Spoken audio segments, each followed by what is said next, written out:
एक बहुत अहम सवाल होता है कि क्या हमें दूसरों के मूड को समझना चाहिए, संभालना चाहिए या बर्दाश्त करना चाहिए। मेरा नुक्ता निगाह थोड़ा मुख्तलिफ है। इंसान हैं, ज़िंदा हैं, जज्बात रखते हैं, एहसास रखते हैं, उन्हें गुस्सा आता है, उन्हें खुशी होती है, उन्हें लोग अच्छे और बुरे भी लगते हैं।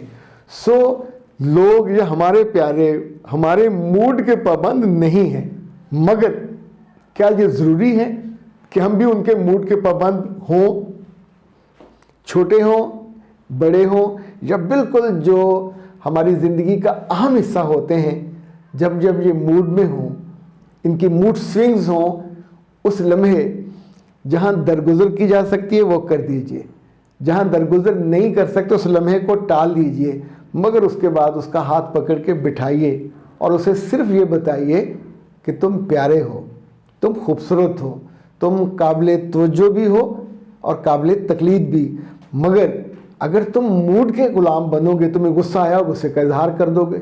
तुम्हें किसी से नफ़रत हुई और तुम उस नफ़रत का इजहार कर बैठोगे,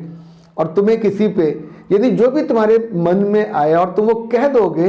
तो उसके बाद लोगों की नज़रों में, लोगों के दिलों में, लोगों की ज़िंदगी में आप वहाँ नहीं रह सकते, यहाँ भी नहीं, फिर बिल्कुल यहाँ, और आम तौर पे हम उनकी ज़िंदगियों से फिर बाहर निकल जाते हैं। वो दुख वाला मामला होता है। सो मूडी बच्चों को और मूडी प्यारों को